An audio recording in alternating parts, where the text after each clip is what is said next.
Good morning, everyone. My name is Pawel Laniewski. I'm from College of Medicine in Phoenix and representing Herbst Kralovet's lab today. And I'll be talking about the impact of the prior SARS-CoV-2 infection on the vaginal microenvironment. So first, I want to acknowledge our lab members, especially our former student, Hannah, that performed most of the analysis. So I'm just showing the data that she actually generated. And our collaborators here from Phoenix, Dr. Farland and Van Dorsler, that contributed to this project. Of course, our participants who enrolled in the study and the funding from the One Health initiative. So a little background about the vaginal microenvironment. So vaginal microenvironment has own microbiome. And in healthy individuals, that microbiome is dominated by lactobacillus species. And it's very different than in the gut, for instance. Like in the gut, the diversity relates to health. In the vaginal microenvironment, it's actually opposite. You don't want to have diversity. You want to have that kind of dominance of one or few lactobacillus species. And those lactobacilli, they produce a bunch of metabolites. One of them is lactic acid. And that lactic acid produced by the bacteria acidify the microenvironment, and that's one of the mechanisms that the lactobacilli protect the host against the invading pathogens. In addition, in the homeostasis, the vaginal epithelium produces low levels of cytokines and antimicrobial peptides that contribute to that homeostatic state. However, when dysbiosis occurs, those beneficial lactobacilli are depleted, and there's like overgrowth of the polymicrobial mixtures of the anaerobic bacteria. And those bacteria produce metabolites that can disrupt the barrier and induce the inflammation.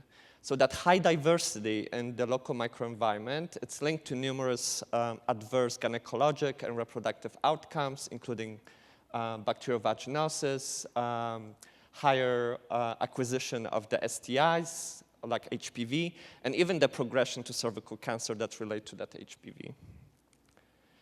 So multiple factors can impact that local microenvironment and homeostasis and the dysbiosis. And one of them are environmental factors like stress. So we hypothesized that social changes during the COVID-19 pandemic can induce higher level of perceived stress or physiological stress, and that can impact the local microenvironment, the vaginal microenvironment. So the aim was to examine the influence of the prior SARS-CoV-2 infection on the vaginal microenvironment. So in our study, we used the bigger epidemiological cohort called Arizona cohort that was focusing on the impact of the COVID-19 pandemic on the health outcomes. And there was some reproductive sub-cohort that was mostly focusing on the reproductive health outcomes. So from that sub-cohort, we asked participants to provide some biospecimens. So we got over 160 women with or without history of the COVID infection. And they provided 2 vaginal swabs. And one swab was used for the microbiome analysis by 16S RNA sequencing. And the other one we used for the immunoassay to quantify 48 immune mediators in that local microenvironment. And we subdivided our participants into 3 groups.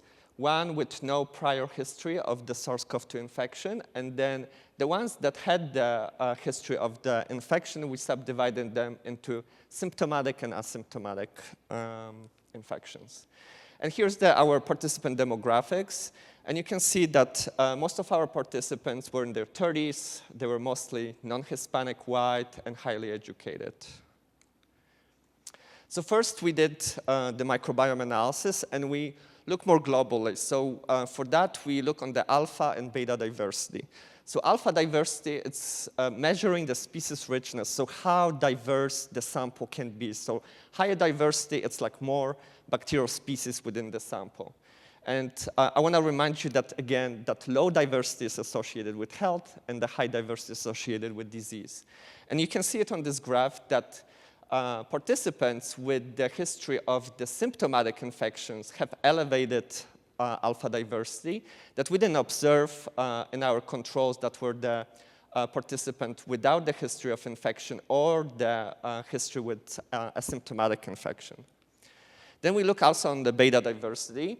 So beta diversity measures similarity between microbial profiles. So closer they cluster, it means that those microbial communities look similar.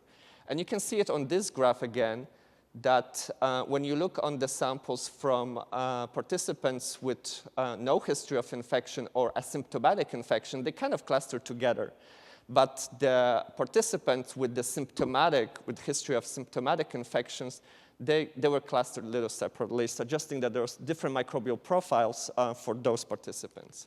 So we then look more carefully on those microbial composition, and those graph represents those microbial profiles. So each of the bars, it's the sample. And you can see it here in participants with no prior infection. There's lots of green bars that represent lactobacilli, those beneficial lactobacilli. Those profiles look kind of similar for participants with history of asymptomatic infection. Again, most of them are dominated by the lactobacilli. However, this looks a little differently here. With symptomatic infection, more of the participant has that kind of diverse microbiome consisted of those anaerobic bacteria and the depletion of the lactobacilli. So then we did like a cutoff to look on the lactobacillus dominance on 80%, because we know that those profiles can be like almost 100% dominant by lactobacilli. And when we compared those kind of lactobacilli dominance between our groups, again, in the participants without the history of infection or asymptomatic infections, 80 to almost 90% of those participants has that lactobacilli dominance. But then in the participant with history of symptomatic infection, this drops to only 60%. So 40% had that dysbiotic microbiome present.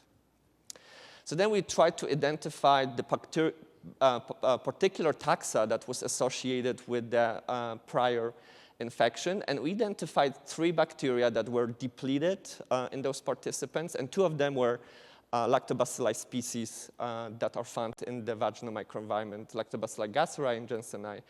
In addition, we also found 3 bacteria that were enriched in those participants. 2 of them relate to like bacterial vaginosis or dysbiosis, and 1 of them was more like a pathobiont, Corynebacterium.